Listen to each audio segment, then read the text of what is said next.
waggoota dhihoo asitti dhimmoota biyyattiin qormaatamaanii jirtu keessaa tokko rakkoo hojii dhabdummaati. Sadarkaa biyyaattis carraan hojii uumamaa jiruu fi baay'inni namoota hojii barbaadanii kan wal hin simneedha. Kanaaf mootummaan rakkoo hojii dhabdummaa bal'inaan mul'atu furuuf dameewwan carraa hojii banuu danda'an bocuun magaalotaa fi baadiyaa keessatti hojiirra oolchaa jira. Haaluma kanaan godina Harargee Bahaa aanaa Dadar magaalaa Qobboo fi magaalaa Shaashamannetti dargaggoonni dhaabbilee barnoota olaanoo garaagaraa irraa ogummaa adda addaan eebbifaman misooma inisheetivii magaalotaa mootummaan gadi buusee fi carraa hojii naannawaa isaaniitti argamu fayyadamuun dameewwan hojii garaagaraa irratti bobba'anii hojjechaa jiru.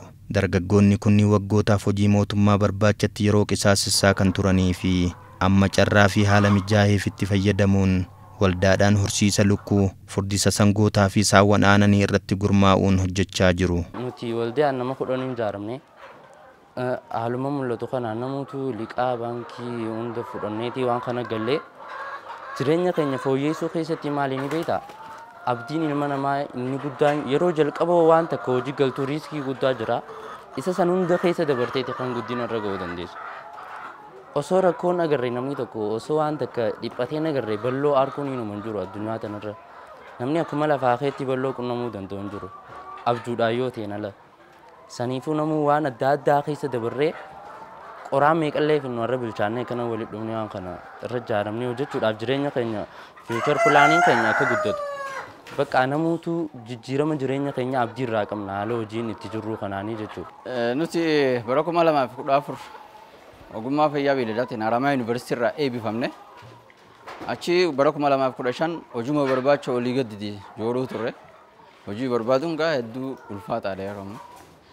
Amma immoo carraa bara 2016 kana abbiif galanni haa ga'u garuu hojiitti galleera. Yeroo san hedduu yaadaan rakkachuu turre. Eegana garuu mootummaan keenya mootummaan badhaadhinaa xiyyeeffannaa dargaggeessa eebbifamtootaaf carraa xiyyeeffannaa itti kennee carraa hojii uumuudhaaf inisheetiifiiwwan garaagaraa gaggannee jira.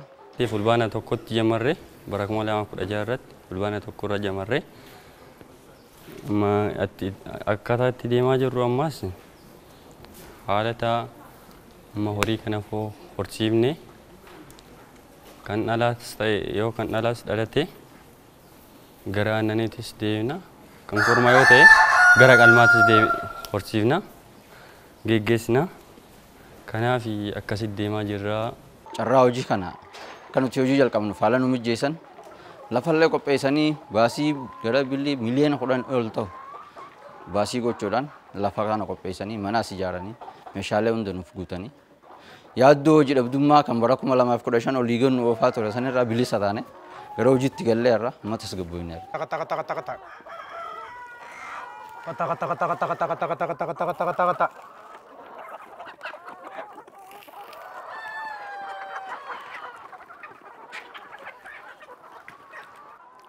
Hojii lukkuu kana biyya namaa ture yeroo dheertuu biyya Arabaa yoo akkam xiqqaate waggaa 12 moo kanaan ture waraqaan qabaachuu ture akkasii biyya sanirraa haa galatamu jijjiirama mootummaa kanaatiin hara biyyaa galuu danda'e.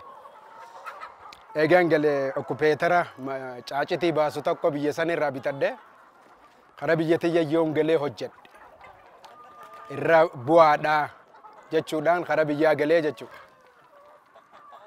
Ammoo ta'e alhamdulillah eega dhufnees haa galatamu kantiibaan keenya maammoon mana kana nuuf qopheesse nu yaamuudhaan akkasitti hojii kanatti akka eegallu nu godhan.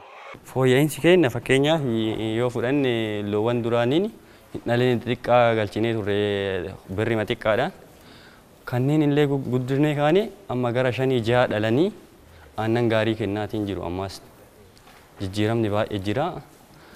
Isaanii takka guyyaatti litira 22 takkan baati ganama naannoo 12 yoo baate saafaya naannoo 10 yoo baate aga 22 hin baati.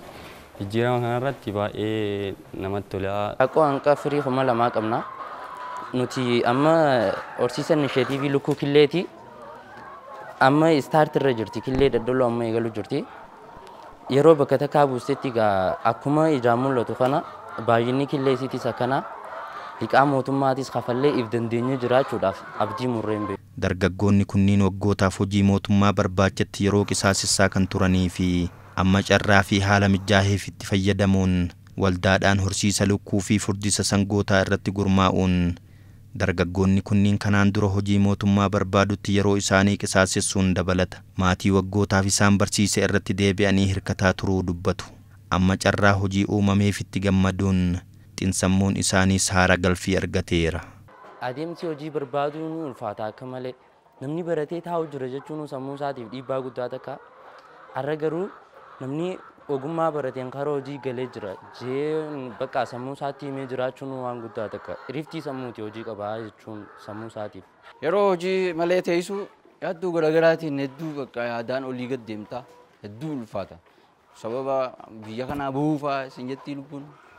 Yeroo san maatii irratti maatii baasii garaagaraatiif maatii saaxiltaa. Maatuma barnoota si barsiisee asiin sigee kana deebistee ammas baasii dabalataa isaan baasisuun guddaa. Sababa sanaaf kana hunda olii yaaddee hedduu biizii taata. Amma immoo hojiitti eegaluun boqonnaa sammuuti. Hojii jalqabuun boqonnaa sammuuti ni boqotta, ni gammadda, saatisfaakshinii qabdi. Jireenyuma keetiif abdii qabdi. Nifuu yeroo ammaa nuti illee abdii horanneerra. Yeroon kanaan dura dabarsiisan yoon if dura qabu innaa nuuqataan ture. Har'a garuu hojii qaba jechuun yaada sammuu namaa keessatti uumamuun qaamni namaatu nama deebi'uu danda'a. Maaliif nama rakkisee hedduu namni ogummaa barateen taa'ee mindaa mootummaa qofti eeguun ni ulfaata. Ogummaa barateen bakka jiruun kallattii adda addaatiin roga jiruun irratti ijaaramee dandeettii fi ogummaa qabu saniin irratti hojjechuu qaba namni. Hirkattummaan amala gaanii jira. Namni eega baratee deebi'ee maatii fi irra taa'ee hirkattummaa guddisuurra ogummaa baratee eebbifamee saniin wal ijaaramee hirkattummaa sana hambisuun furmaata na fakkaata akka fayyadu. Ofirra dabarree biyya kanaafillee waan gurguddaa hojjenne inni abdii horanneerra. Keessattuu faayidaa beeladaa kanarraa biyya keenya keessatti fayyadamtummaan bu'aa beeladaa kun hedduu baratamaa miti. Keessaa godinni keenya kun amma horsiisa lukkuu irratti muuxannoon jiru baay'ee baratamaa miti. Kanammoo barsiifnee hawaasa keenya faayidaa wanti kun akka qabu fi wanti kun jireenya namaa akka jijjiiruu danda'u fakkeenya ta'uudhaaf murannee hojii seennee jirra. Garuu killeen jirtu amma gabaarra oolu jirti hanqummaan isiin buustu kunu oguu bakka isiin kun dhalte yoo jaamu kan jaamu parsantaa 170 hanga 80 yoo dhalte jaamuu danda'a. Parsantaa 20 namoota abdii irraan qabu ni dhalti jee carraa waan adda addaatiin rakkina adda addaatiin jalaa dhaabuufaa jira. Parsantaan 80 yoo dhalte guutuutti dhalte jaamee beekamuu danda'a.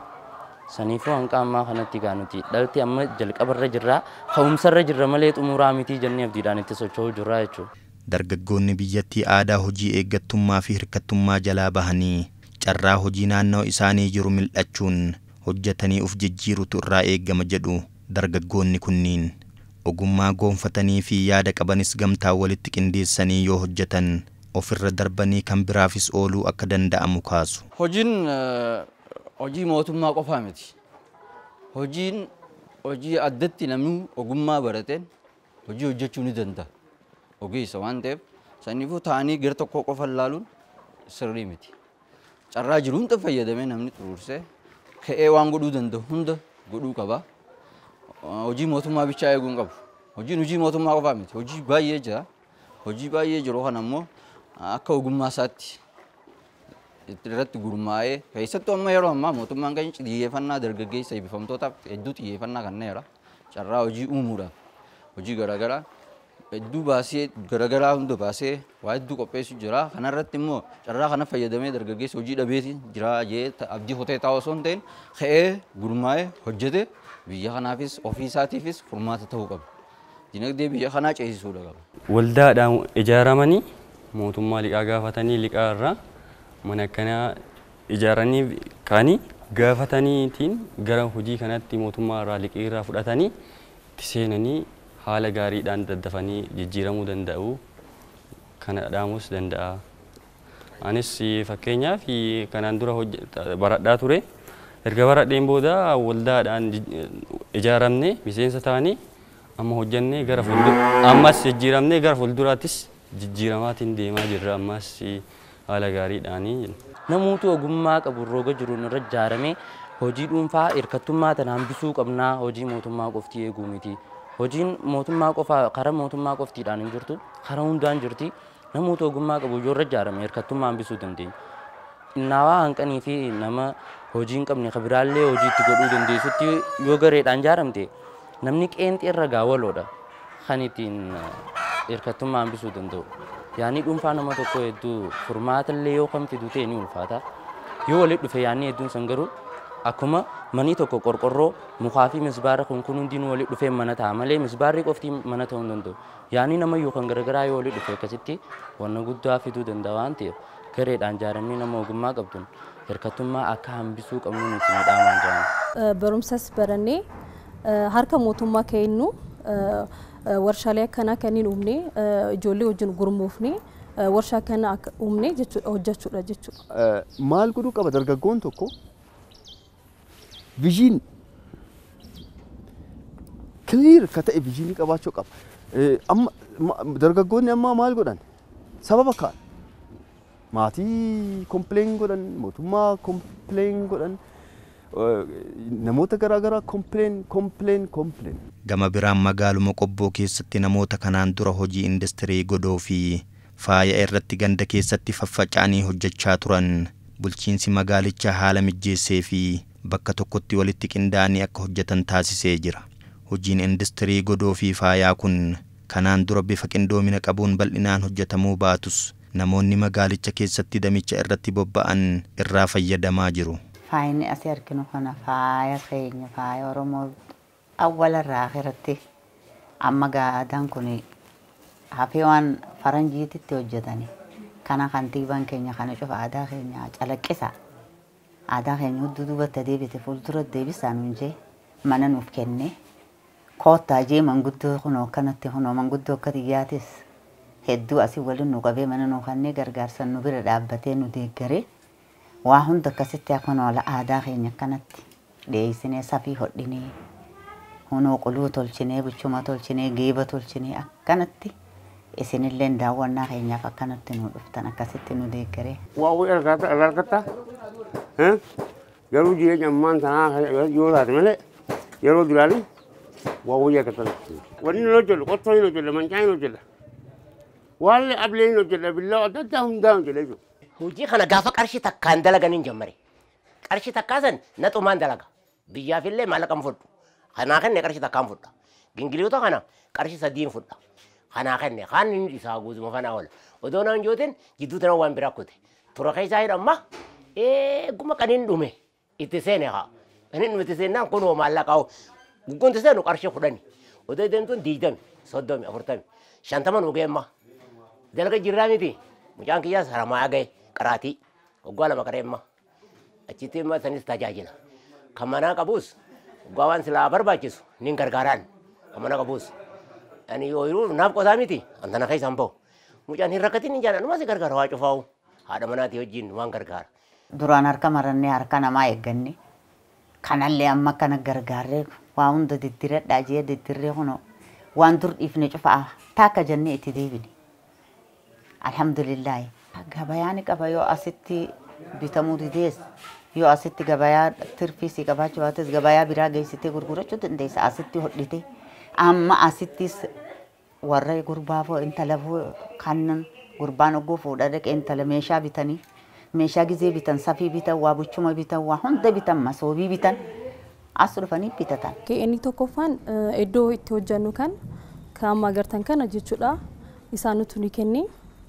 Gara hojii kanallee akkasiin numoo kan godhe isaan jechuudha. Deeggarsa akkanaa immoo isaaniirra arganneerra. Waan kana alfi yoo hojjetu na beeka. Bufaan. Isin irraa hin qayyara jira amma isaan kanaa. Bufaa kana bufaan kanarra kana isin tolcheeti isin irraa jire. Wanna godhaan jeen. Sanumdaan yaadu godhee taa'u jira man. Silaa eeka akka liqii arganne. Kan hawal baan nama sibiiluma. Sibiila bitadhee asitti qaceellu dalagadhee wanta goolaaf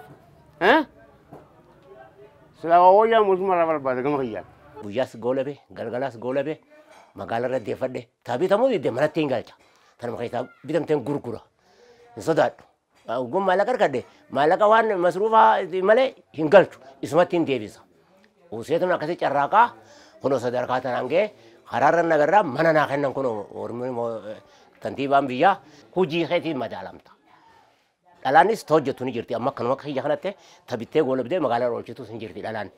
Yoo nuti kana tolchuu baanne kana gingilii kana yoo na tolchuu badhe hin bitamtu. Qalamshiishiin kun yoo bareechuu badhe hin bitamu. Amma uummanni naggaadee gaafa dur buna naggannu daldala yaniite buna dhiqu jira. Warshaan haraa callee ni jira. Gudaanyoo tokkommaa makiina naggaduu jira mayin. Warshaa buna qashiiruu jedhaniin. Abbaan sun buna bitee tolchee gurguruu baatu bunni hin bitamu. Safiin tunis nuti qulqulleessu waan nu hin bitamtu abbaa. Magaalaa Shaashamanneettis dargaggoonni hojii industirii godoo kanarratti bobba'an fayyadamoo tahaa jiraachuu himu. Maaf na barataa ture mana keessatti hojii kanneen hojja maatii rakkoo hiika. Ollaa diqqoo naa kanfalaa hin gurguralle waan garaagaraa waan godhuuf baay'ee jaaladha jechuudha. Waan jaaladhee hojii waan ta'eef gatii kanfaleera. Amma hojjettoota 50 almost gara afur deemaa mudhanni kiyya kaampaanii guddaa godhuudha. Maaf kanaan duraatu rakkoo kanaan duraatu darbeera. Kan mamoodaa salphaadha. Ijoolleen asitti hojjetan iddoo garaagaraatti dhufaniiranii እና አመሞ ፎየሰኒ ማቲሳኒስ ኦፊስ ጅጅራኒ ጅራታራን ጀቹዳ ሻለ ኤሌክትሪክ ኛት ትምልቼሰን ኦሚሽና አማ ገራ ኤሌክትሮ ሜካኒክስ ማሽኖት አሲቲ ሁጂ ሱጴ ገራገራ ቲን ሁጁ ኤሌ ወመት ኦሚሹ ከኒን ማሽኒ ሰኒን ወጀደፉማ ወጀደ ያስከለቀት ፈየደማ ኤሌክትሮ ሜካኒክስ ገባ ፊኔስኒ እቲ ደማረሰኒ maaf kaapitaalaa barbaada humna xiqqoo waan barbaaduuf ammaaf garuu meeshaalee elektiriikaa walii galatti nyaata itti bilcheessan akkaataa rakkoo hawaasaatti furan gooneeti oomishne jechuudha. Amma fakkeenyaaf istoobonni nu biratti oomishaman qorannoo garaagaraa irra gooneeti akka parsantii 50 kanaan duratti istoobii biyya keessa kanaan dura oomishaman irraa akka 50 qusatu gooneeti ka oomishne. Hojii kanaan bakka tokkotti akkanatti walitti qindaa'anii hojjechuun isaanii carraa gabaas akka argataniif kan isaan gargaareedha. Dabalataan namoonni kunniin hojii irratti bobba'an kanaan galii irraa argataniin biratti aadaa fi duudhaa hawaasaa beeksisaa jiraachuu eeraniiru. Mana keenya keessatti hodhiis eenyutu nu beeka? Namni nu beeku hin jiru ka. Beekanii mana keenyatti iddoo mana keenyaa manoora keenya dhufanii namni nurraa bitu nu jira hin jiru. Amma immoo ifan nu baaseeti kun akkanatti gabayaa cufanu fidii kanatti dalagachuu jira gammachuudha. Waan babbareedaa silaa dhalaan kun hin bareedu boosee gooti. Safiin kun bareedduu gufinne isii bareechiteeti isii gammachiifti aadaadha. Ilaallee faatti goonaaf amma ilaallee ani illee nin qabu. Ilaallee itti diree ittiin jira shaashaa gootee gammaddiin hanga soo gammaddee ta'ee rumtus waan bareedaa harkannaan mataa farra kaatee dhiichirtiin aadaa isiiti. Nuti son qofaa miti. Nuti mana guddaa maallaqa hedduun deebanne malee isii gammachuu nuti nu maallaqa. Hojii galee nurraa gammadde. Aboo abbaa katiif meeshaa safiin jirti bareedduun qalamshiinii bareedan jedhe yaada godhanii bulan akkasiin nu fidatan. Oguunsa akkasitti nurraa harkatan gammachuun gala nabbii.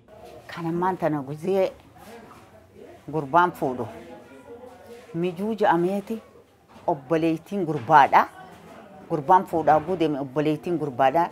Aanan guutanii mijuu ja'amaanii qabattee gurbaa jala deemti. Mana intalaa san gizee dhaqan qabatteetuma teessin guutuudhaatiitu kaachitti hin irreen mana gurbaadhaa dhufee mana gurbaatitti dhugama. Mijuu ja'a. Gizee saniif fayyadama. Gizee haati gurbaa ammaas intala fudhattee manaan geette warra intalaa san allamaganii jettee dheeyti. Gizee sanis kuni dirqama jala deemuu qaba aadaadha. Jala dhaqee guutuma deebi'a. Hin irratu irra.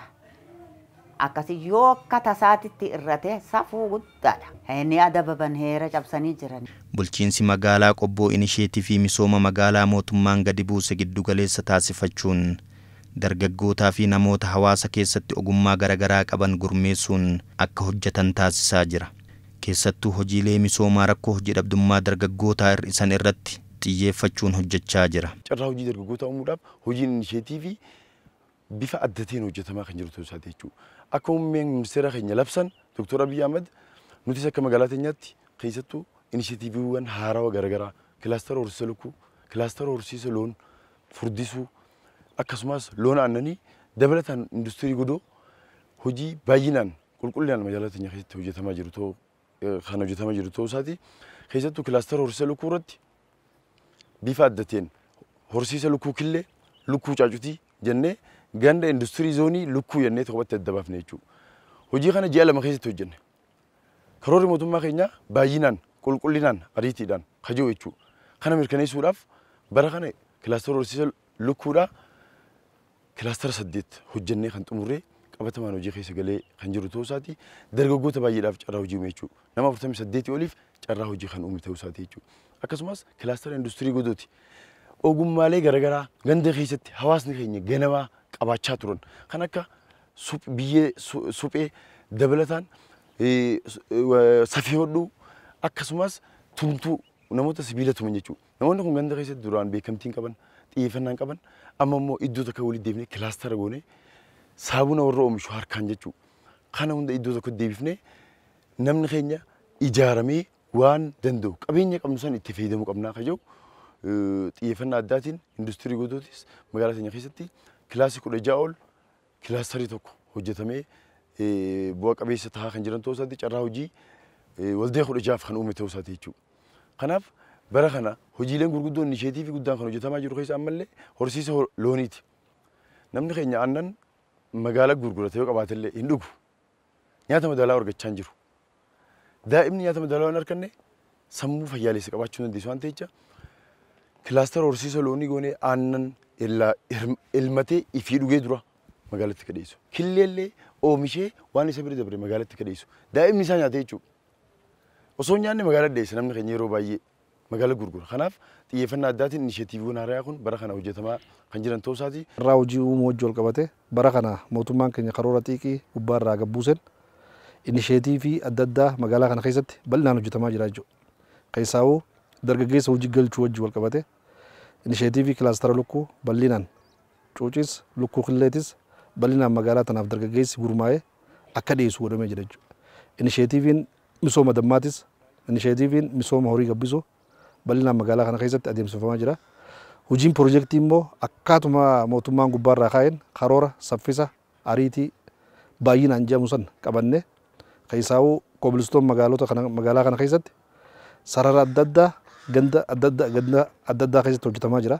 Akka naannoo Oromiyaatti mootummaan magaalotaa fi baadiyyaa keessatti tarsiimoo misoomaa hojiirra oolchaa jiru akkasumas bobbii hojii biyya alaa fayyadamuun namoota miliyoona 1.7 carraa hojii uumuun danda'amuu isaa biiroon carraa hojii uumuu fi ogummaa naannichaa beeksiseera. Keessattuu godinoota godaansi seeraan alaa dargaggootaa itti baay'atuu fi hojii dhabdummaan dargaggootaa itti bal'atu irratti xiyyeeffannoon hojjechaa jira. Bara kana hanga ji'a guraandhalaatti hojii barbaaddota miliyoona 1.8 kan ta'uuf carraa hojii uumuudhaaf karoorfanneetiniin dhaabbileen yoo xiqqaate hanga ji'a guraandhalaatti namoota miliyoona 1.7 kan ta'aniif carraa hojii uumnee jira jechaadha.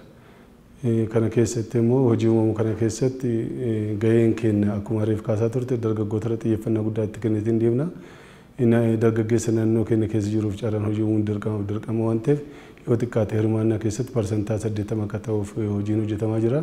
Hojiitti namoota galchinu keessa yoo xiqqaate parsantaa 80 sanaa ol dargaggoota ta'uu qabu. Kun kallattii taa'ee fi karoora qabannee gadi buufne jechaadha. Dargaggeessi kun kar tokkoon qe'ee irratti hojii dhabaa ta'eetiin taa'u ni jira. Kara biraatiin immoo kara seeraan alatti ta'ee deeme biyya alaa deemeetiin kan deebiin jiran jechaadha. Hanga dandeenyetti isaan kana xiyyeeffannaa guddaatti kan ittiin deemaa jira. Keessaayyuu bara darbe keessatti namoota biyya alaa irraa deebi'an dargaggoota biyya alaa irraa deebi'an warra World Bank hojjetamuudhaan akka naannoo keenya akkuma naannoo keenyatti naannoo namoota 16,000 kan ta'aniif qarshii miliyoona 320 kan caalu deeggarsi faayinaansii kennameef akka hojiitti galan taa'amaa jira jechaadha. Kun gargaarsa irraa dhaabbilee miti mootummaa irraa argameetiniin mootummaan dhaabbataalee adda addaa walii galeetiniin dargaggeessa kana akka hojiitti galu qarshiin gadhiifamee jira jechaadha. Qarshii gadhiifamuu qofa osoo hin ta'in dargaggeessa kana ammas iddoo oomisha gurgurtaan akka mijaa'uuf godhameetiniin itti deemamaa jira. Naannoo keenyatti kan beekamu Harargeen lamaan, Arsiin lamaan, Shawaan Kaabaa fi Jimmaa fi Ilbaabor sochii baay'ee biyyoota alaa deemuudhaan warra beekaman jechaadha. Deebitoonni illee achuma irraa dhufan jechaadha. Sosan xiyyeeffannaa addaatti kennineetiin karoo addaa qabanneetti deemaa jirra. Isaan san irratti hojjechaa jira jechaadha. Inisheetiivoonni amma reeffati kaaftuunis ka baadiyyaas ta'e ka magaalaa hanga danda'ametti dargaggootaa fi dargaggoota hammatanii deemu waan ta'eef bu'aa qabeessa taanee jirra akka jiru sallaaluu danda'a. Maaliif jennaan dargaggeessi kaleessa hojii hin qabne hawaasni ishee ijaarsee maatiin immoo waan tokko tokkoon yoo gargaaru jijjiirama isaan irrattis iddoo itti fidaa jiranii iddoo namoota biraallee carraa hojii itti uumaa jiran jechaadha. Dargaggoonni hojii irratti bobba'an sanaan akka milkaa'aniifis leenjii ogummeessuu dandeettii raawwachuu isaanii cimsuu fi gabbisuu kennamaa jira jedhameera. Hanga ammaatti ogummaa garagaraan dargaggoota 100 ol leenjisuunis danda'ameera. Yeroo ammaa kana leenjiin kennamaatiin hin jiru bifa sadiitti adda baasuu hin dandeenye. Tokko leenjii idileeti. Irra jireessaan ijoolleen kutaa 12 xumuraan galmaanii kolleejjii naannoo Oromiyaa qabnu kolleejjota pooliteeknikaa 41 kolleejjii baalataa jennu sadarkaa isaaniitti wal caalaa 72 fi dhaabbata leenjii teeknikaaf ogummaa kan jennu 100 qabna jechuudha. Walumaa galatti kolleejjota kanneen keessatti idileedhaan namni akkaataa occupational standard yookaan sadarkaa ogummaa biyyoolessaatti galmaanii gulantaa adda addaa irratti kan leenji'an guyyaas haa ta'u galgala leenjii idilee jennaan. Leenjii idilee gulantaa tokkorraa hanga gulantaa 5 jennaani.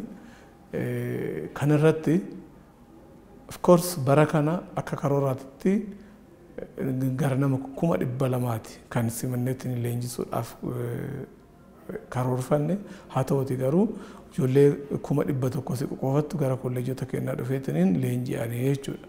Kana wajjin wal qabateet leenjiin idilee kan oo fakkaatu inni lammaffaa leenjii gaggabaadha. Dargaggeessi amma leenjii idilee hin leenjiin kanas dabalatee namoonni school drop out barnoota addaan kutan illee even odoo hojiirra jiranuu leenjii barbaadan leenjii gaggabaaboo kanaan kan bargoonaa jechuudha. Leenjii baay'ee leenjiin kan kennamu waan irratti leenji'an san qorannoo fedhii gabaa jennaan nuti. Waan irratti leenji'an san erga leenji'aniin booda ka hojiitti isaan bobbaasu ta'uudha qabaa jechuudha. Yookaan sartifikeetiif leenjifna jechuudha. Barana kana immoo yaadama haaraan leenjiin sartifikeetii oli. Carraa hojii uumamummoota daabboo oli jenneeti kan amma yeroo ammaa kana qabaneetiin deemaatiin hin jirre waan ta'eef potenshaal yookaan carraa naannoo san jiru san gara daldalaatti jijjiiruu kan dandeessu leenjiin gaggabaawwan bal'inaan hin kennama waldaalee hojii wal qabatee kuni ijoollee tanaan dura yuunivarsiitii irraa eebbifamte ta'uu hin danda'a. Ijoollee leenjii teeknikaa ogummaan eebbifamte ta'uu hin danda'a. Iddoo carraan hojii argame kamittuu dursanii leenjii kenninaa jechuudha. Leenjiin kun qalbii biizinasii, intarpiroonarshiippii, teeknikaal iskiilii kanneen dabalata keessisaa. Akka naannoo Oromiyaatti adeemsi carraa hojii uumuu hanga ammaa jiru jajjabeessaa ta'us garuu carraa hojii baay'ina humna dargaggeessaa jiru wal madaalu uumuun barbaachisaadha. Lammiilee naannichaa caalmatti carraa hojiitiin fayyadamaa taasisuuf liqaan faayinaansiin gahaan jiraachuu dhabamu kan fudhatame yeroon deebi'uu dhabuu fi hojmaanni yaraan dhimmoota adeemsa hojichaa irratti danqaa uumaa jiranidha. Faayinaansii hojiin rakkoodha hanga barbaadame itti deemaman jiru. Bakka hundatti fedhiin jiru bal'aadha, dargaggeessi jiru bal'aadha. Rakkoo kana hiikuudhaaf akka rakkoo faayinaansii wantoonni qunnamanii jiranii kana hiikuudhaaf yoo xiqqaate hawaasni ijoollee isaa maatiidhaan gurmaa'ee maatiin ijoollee isaa waan jirurraa qabeenya jirurraa hiree fi lafa qaburraa hiree fi dargaggeessi akka hojiitti galu hojjetamaa jira.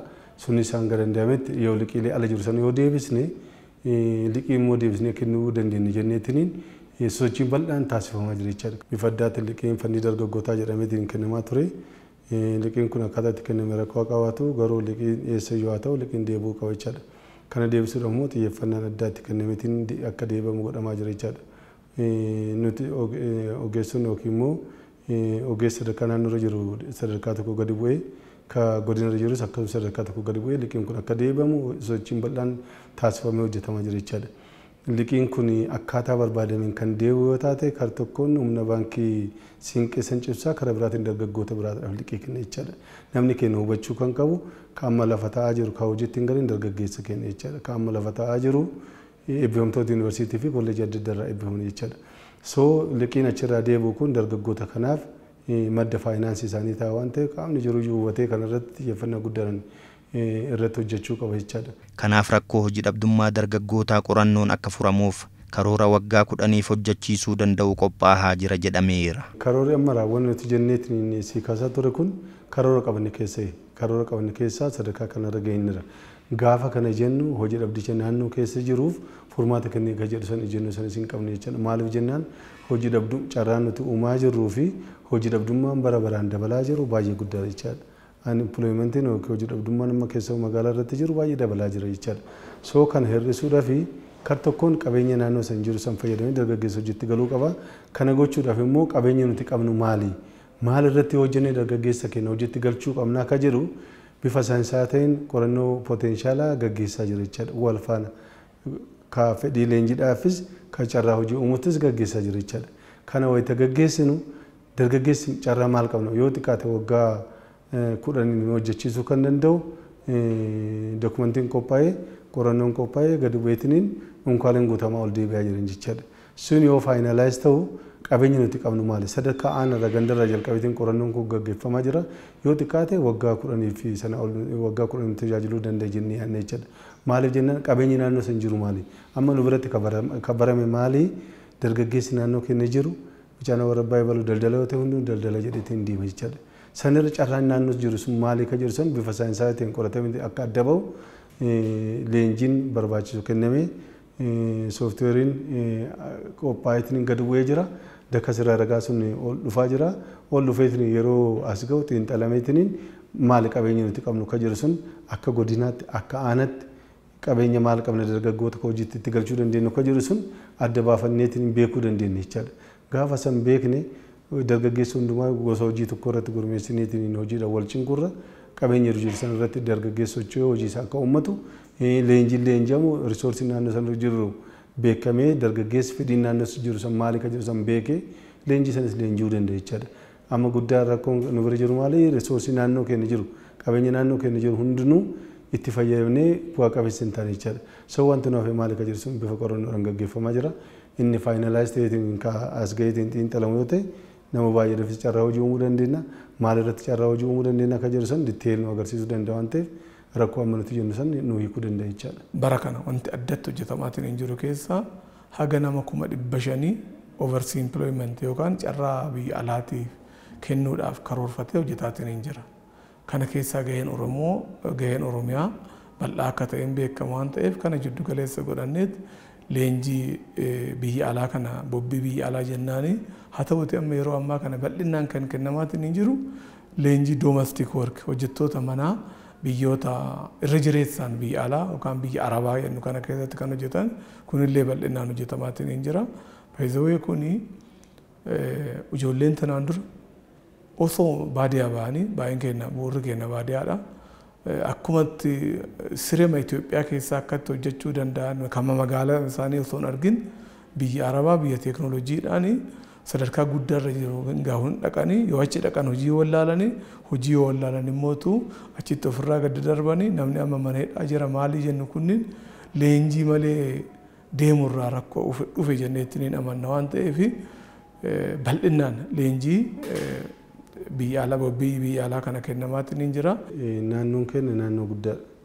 Naannoo miti biyya jechaadha. Kana keessatti hojii dhabdummaan jirus akkasumatti uummata waan ta'eef baay'ee guddaadha. Kana hir'isuuf immoo gareen seektaroota hundumaa qaama hundumaayyuu gahee guddaa qaba jechaadha. Kana keessatti seektara hundinuu hawaasni hundinuu wal deeggara yoo ta'e amma maal jenneetiin qajeelfamni tokko karaa gadi buusaa jiru tokko maalniidha yoo xiqqaate intarpiraayizii gurmeessinu san keessatti tokko bifa gurmii maatiidhaan haa gurmeessinu jenne. Maatiidhaan haa gurmeessinu jennee gaafa karoora qabanneetiin qajeelfama gadi buufnu maatii tokko jalaa ijoollee 2 ijoollee 3 hojii dhabaa ta'anii jiraachuu danda'u jechaadha. Yoo xiqqaate maatii sanaaf duraan dargaggeessi waliin yoo walitti fiddu maatiin qarshii isaanii kennuudhaaf ni rakkatu. Mucaa isaanii beekuu kan biraa hin beekan.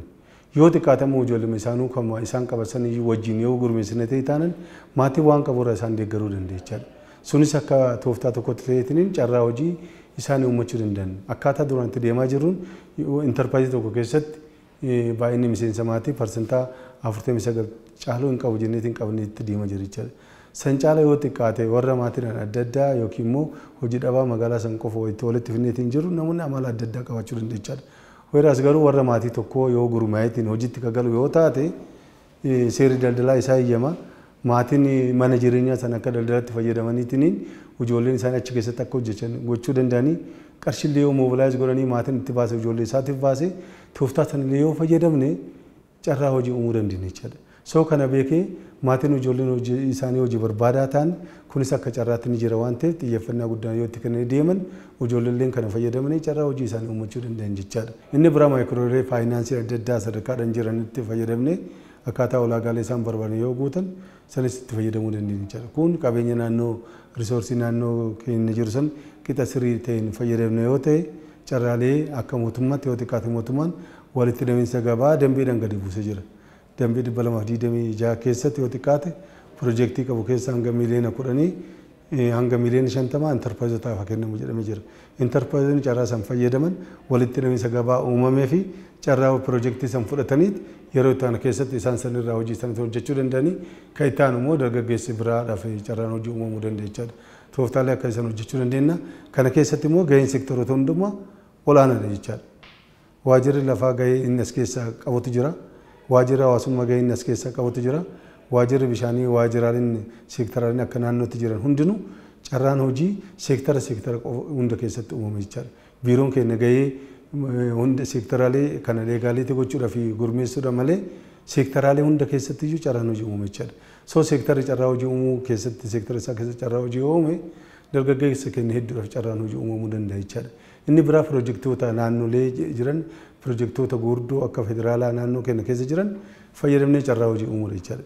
Investimentii naannoo keenya keessa jiru san keessatti kallattiidhaan dargaggeessa naannoo saniidhaaf carraa hojii uumuu qabu waan ta'eef kana gochuudhaaf kallattiin xalaan gadi barraa'ee jira waan ta'eef investimentiin abbummaan hojii kana hordofaa jira waan ta'eef investimentii naannoo isaanii jiru san keessatti fayyadamanii carraa hojii uumamuu fi danda'u jechuudha.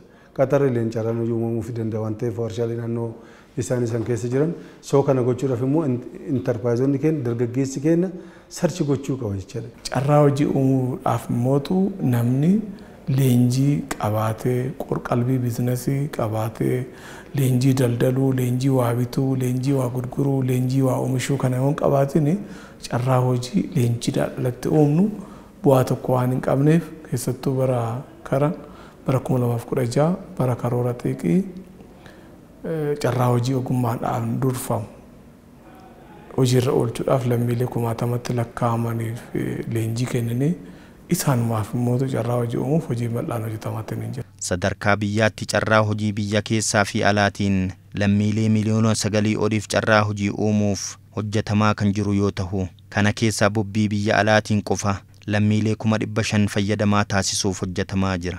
Ji'oottan 6 darbanittis lammiilee 100,000 fi 80,000 ol hojiidhaaf gara biyyoota alaa garagaraatti bobbaafamaniiru. Biyyoota lammiileen hojiidhaaf itti bobbaafaman kanneen waliinis waliigalteen kan mallatteeffame yoo ta'u isaanis Su'uud Arabiyaa, Joordaan, Libaanosii fi Gamtaa Imireetota Arabaati. Gahumsa carraa hojii bobbii biyya alaa seera qabeessa kana gara biyyoota addunyaa kanneen akka Kuweet, Baahireenii fi Jaarmanittis babal'isuufis mariin taasifamaa jiraachuu odeeffannoon ministeera hojii fi ogummaa irraa argame ni agarsiisa. Lammiilee karaa seera qabeessaan biyya alaatti bobba'an kanneen leenjiin dandeettii raawwachiistummaa cimsuu fi hubannoo isaanii gabbisuu dhaabbilee leenjii adda addaatiin kennamaa jiras jedhameera. Gama biraan carraa hojii biyya keessaatiin hojiileen inisheetivii misooma qonna baadiyaa fi magaalota keessatti hojiirra oolaa jiran rakkoo hojii dhabdummaa dargaggootaa dabalaa dhufe hir'isuu keessatti gumaacha olaanaa bahataa jira. Kanaaf dargaggoonni taa'anii hojii eeguu qofa osoo hin taane carraa fi qabeenya naannoo isaanii jiru fayyadamuun hojjetaniif jijjiiruu qabu.